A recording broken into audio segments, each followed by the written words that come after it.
मई 2025 का महीना, वो महीना जिसकी चर्चा इस वर्ष की शुरुआत से हो रही है।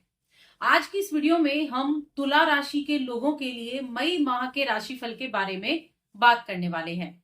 देखिए, मई का महीना वो महीना है जब 3 बड़े ग्रहों का राशि परिवर्तन होने वाला है। इस वर्ष में कई राशि परिवर्तन थे। जो धीमी गति से चलते हैं ग्रह, उनके राशि परिवर्तन का प्रभाव लंबे समय तक भी रहता है और उनकी महादशाएं भी काफी लंबे समय तक अपना प्रभाव दिखाती हैं। अब इस महीने में तो राहु, केतु और गुरु, इन 3 ग्रहों का राशि परिवर्तन होना है और इन 3 ग्रहों के राशि परिवर्तन का प्रभाव आपके जीवन में किस तरह से होगा, चलिए जानते हैं। जय माता दी दोस्तों, आप सभी का स्वागत है हमारे YouTube चैनल अमृता एस्ट्रो में। और आज की इस वीडियो में हम बात करेंगे सभी ग्रहों से होने वाले प्रभाव और उपाय, इन सभी चीजों के बारे में। तो देखिए, जैसा कि हम सभी को पता है कि जो तुला राशि के जातक हैं, अगर उनके 6 हाउस को देखें तो उनके 6 हाउस में उनके राशि के स्वामी शुक्रदेव चल रहे थे। शनि भी 29 मार्च को यहाँ राशि बदलकर आ चुके हैं, तो शनि का गोचर तो हो चुका है, जो अगले 2.5 वर्ष तक यहाँ बैठेंगे। लेकिन यहाँ पर 18 मई तक राहु रहेंगे और 7 मई तक यहाँ पर बुध रहेंगे। ये चतुर्ग्रही योग जो था 7 मई को खत्म होगा। 18 मई तक राहु भी रहने वाले हैं। अब 3 ग्रह का राशि परिवर्तन है। पहला राशि परिवर्तन तो होगा यहाँ गुरु बृहस्पति का। 14 मई को गुरु बृहस्पति आपके भाग्य भाव में आ जाएंगे। काल पुरुष की कुंडली में यहाँ भाग्य के स्वामी होते हैं, जहां भाग्य में आने वाले हैं, यानी कि कारक होते हैं नवम भाव के। ये एक बहुत शुभ स्थिति होगी तुला राशि के जातकों के लिए, जो काफी परेशान हो रहे थे बुध के इस अष्टम भाव में गोचर की वजह से, और जिनकी गुरु की महादशा चल रही थी वो तो खास तौर से। दूसरा गोचर है 18 मई को। 18 मई को गुरु के गोचर के बाद राहु और केतु का राशि परिवर्तन होगा। दोनों एक ही दिन राशि बदलेंगे। राहु तो आपके छठे घर से निकलकर पंचम घर में चले जाएंगे, यानी कि आपकी राशि के दूसरे त्रिकोण में चले जाएंगे। एक त्रिकोण में तो चले गए हैं गुरु, दूसरे त्रिकोण में चले जाएंगे राहु। और जो केतु महाराज हैं, जो कन्या राशि में थे, वो आ जाएंगे सिंह राशि में, यानी कि आपके 11th हाउस में। ये गोचर हो गया। अब ये जो गोचर है, क्या ये आपके जीवन में परिवर्तन अच्छे लेकर आएंगे? तो चलिए इसके बारे में हम बात कर लेते हैं। मंगल नीच की अवस्था में बैठे हैं आपके 10वें भाव में। बुध और सूर्य की युति होगी आपके 7वें भाव में। सूर्य उच्च के हैं, लेकिन सूर्य भी राशि बदलेंगे। 15 मई को, वो हर महीने राशि बदलते हैं, 15 मई को राशि बदलकर वो आपके अष्टम में चले जाएंगे। सारी चीजों के बारे में जान लेते हैं। सबसे पहले मैं यहाँ बात करूंगी गुरु के बारे में। देखिए, देवताओं के गुरु बहुत ही शुभ ग्रह हैं। नैसर्गिक रूप से देखा जाए तो ये शुभ ग्रहों की श्रेणी में आते हैं, लेकिन कहते हैं ना, कई भाव ऐसे होते हैं जहां पर अगर शुभ ग्रह भी बैठ जाए तो कोशिश करे तब भी वो उतने अच्छे रिजल्ट नहीं दे पाता है। ऊपर से शत्रु राशि में अष्टम भाव में बैठे हुए थे, लेकिन 14 मई के बाद गुरु का जो गोचर आपके त्रिकोण में हो रहा है, आपके जो नवम भाव में हो रहा है, इसकी दृष्टि जाएगी आपकी राशि पर, इसकी दृष्टि जाएगी आपके तीसरे घर पर, इसकी दृष्टि जाएगी राहु पर। तो ये समय ऐसा होगा जब इस गोचर से भाग्य भाव में बैठकर गुरु भाग्य में बढ़ोतरी करेंगे। ये होगा ही होगा। गुरु अगर आपकी कुंडली में कोई अच्छे भाव में नहीं भी है ना, तब भी ये गोचर आपको अच्छे रिजल्ट देकर जाएगा। गुरु के इस गोचर से भाग्य में वृद्धि होगी, धार्मिक कार्यों में आपकी रुचि बढ़ेगी, धार्मिक कार्य आपके संपन्न होंगे, धार्मिक यात्राएं रहेंगी। जो धार्मिक चीजों से जुड़े हुए हैं उनके लिए बहुत अच्छे रिजल्ट मिलने वाले हैं। साथ में नवम भाव जो होता है, शिक्षा का भाव होता है, शिक्षा के मामले में बड़ा अच्छा रिजल्ट मिलेगा। हायर एजुकेशन के लिए आप जाना चाहते हैं, उसके लिए उनके लिए अच्छा रहेगा। और देखिए, गुरु आपके लिए आपके तीसरे घर के स्वामी और आपके लिए आपके छठे घर के स्वामी भी हैं। यात्राओं को दिखाते हैं। यात्राएं काफी रहने वाली हैं। आपकी धार्मिक यात्राएं भी रहेंगी और कामकाज के सिलसिले में भी यात्राएं रहेंगी। इसके अलावा ये समय जो आपके नवम भाव से दृष्टि जा रही है आपकी राशि पर, तो आपके व्यवहार बड़ा अच्छा होने वाला है। इसको कहते हैं मधुर व्यवहार। लोग आपसे इंप्रेस हो जाएं, आपके व्यवहार से, आपकी वाणी से इंप्रेस हो जाएं, तो ये ऐसा व्यवहार आपका रहेगा। तीसरा घर छोटे भाई बहनों का, छोटे भाई बहनों का सपोर्ट आपको देखने को मिलेगा। अगर आप ट्रैवल से जुड़ा काम करते हैं तो वहां अच्छा रिजल्ट देखने को मिलेगा। आप किसी तरह के फाइनेंस के फील्ड से हैं तो वहां अच्छा रिजल्ट आपको देखने को मिलेगा। पिता के साथ आपके संबंध सुधरेंगे। अगर पिता के साथ संबंध अच्छे नहीं थे ना, तो उनके साथ संबंध भी आपके सुधरेंगे। और यहां से जो दृष्टि जा रही है पंचम भाव पर, तो यहाँ राहु बैठे हैं। राहु आएंगे 18 को, तो राहु के यहाँ बैठने के बाद ये राहु के भी निगेटिव रिजल्ट को कम करने का प्रयास करेंगे। लेकिन हाँ, गुरु आपके लिए बहुत अच्छे रहने वाले हैं।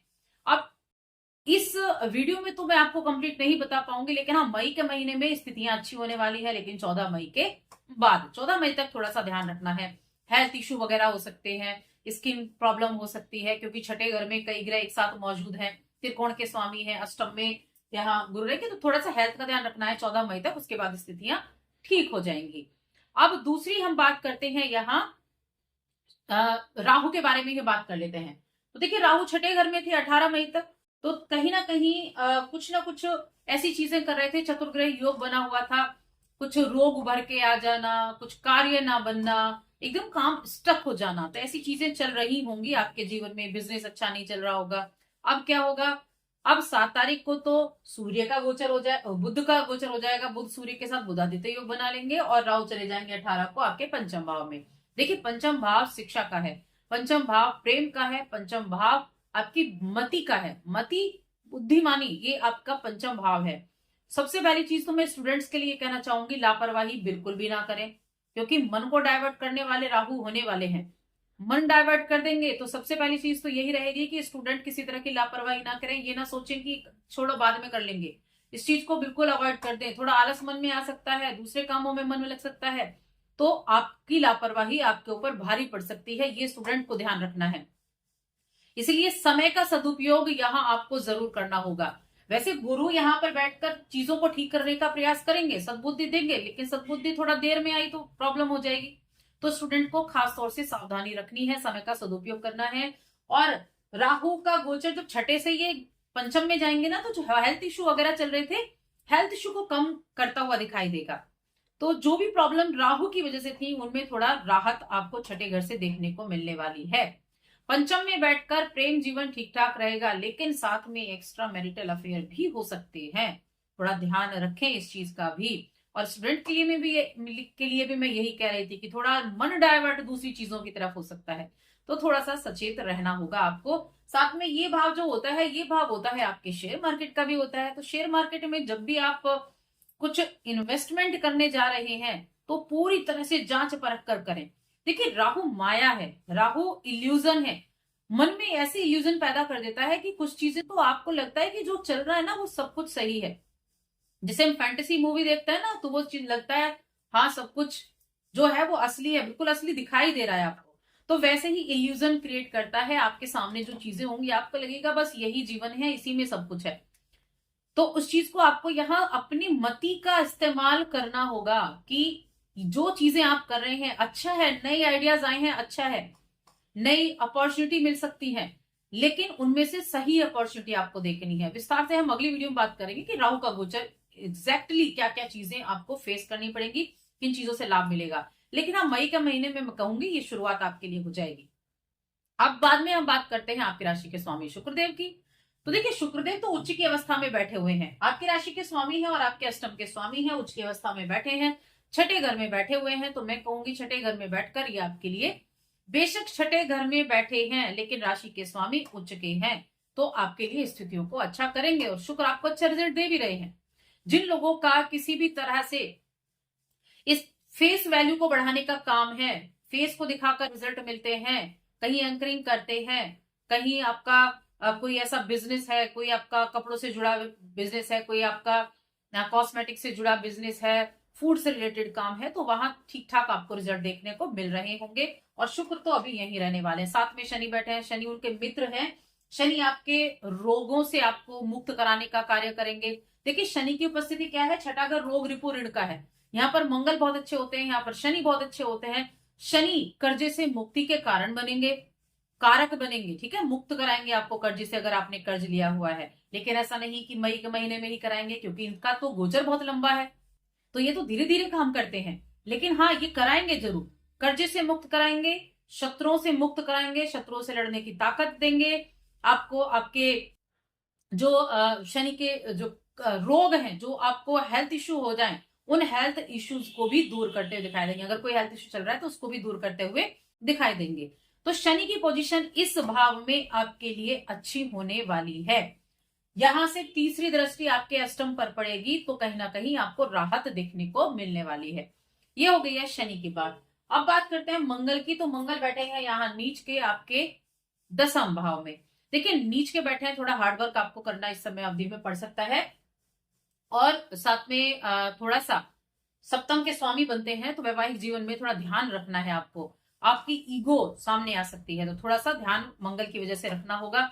और जो लोग हार्ट पेशेंट है ना, उनको खास तौर से ध्यान रखना होगा, क्योंकि मंगल नीच की दृष्टि से, हालांकि नीच में बैठे हैं उच्च की से देखेंगे, लेकिन फिर भी जिनको हार्ट प्रॉब्लम है वो थोड़ा संयम रखें, थोड़ा सा ध्यान रखें। जल्दबाजी में कोई निर्णय लाने, जल्दबाजी में कोई कार्य ना करें, जल्दबाजी में किसी पेपर पर साइन ना करें। कोई प्रॉपर्टी वगैरह देख रहे हैं तो उसको भी ध्यानपूर्वक, उसका जो भी सेल परचेज करना है वो ध्यानपूर्वक करेंगे। ये हो गया। अब यहाँ हम आ जाते हैं केतु के ऊपर। देखिए केतु आपके 12वें घर से आपके 11वें घर में आ रहे हैं, सूर्य की राशि और सूर्य के ही नक्षत्र में। तो पहली चीज तो सूर्य जो इस राशि के स्वामी है वो यहाँ उच्च के बैठे हैं। बिजनेस के लिए वैसे तो बुध नीच के हैं, कारक नीच के हैं, तो कहीं ना कहीं 50-50 आपको रिजल्ट मिल रहे होंगे बिजनेस से। लेकिन जब बुध यहाँ आ जाएंगे तो नीच की अवस्था खत्म हो जाएगी 7 तारीख को, तो यहाँ स्थितियां अच्छी बनेंगी, बिजनेस आपका अच्छा चलेगा, बिजनेस से अच्छे रिजल्ट आपको देखने को मिलेंगे। बेशक यहाँ आपके मंगल नीच के बैठे हुए हैं, लेकिन सूर्य उच्च के हैं, सप्तम भाव में बुध जो कि बिजनेस के कारक है वो यहाँ आ गए हैं, तो बिजनेस भी आपका ठीक ठाक चलने वाला है। अब यहाँ केतु की दृष्टि, देखिए केतु जो है ना, केतु 11th हाउस में आकर क्या करते हैं, अपने नेबर्स के साथ अच्छे से बनाकर चलें, अपने फ्रेंड्स के साथ अच्छे से बनाकर चलें, फ्रेंड्स के बीच में किसी तरह की गलतफहमी ना हो, इसका ध्यान रखें। अपने बड़े भाई बहन हैं उनके साथ भी अच्छे से आपको बनाकर चलना है, किसी बात को लेकर उनसे मनमुटाव हो सकता है, इसका ध्यान रखें। एक चीज और मैं यहाँ आपको कहना चाहूंगी कि देखिए और भी जो एक दो चीजें हैं जो बहुत उत्तम होने वाली हैं इन गोचर की अवस्था के कारण।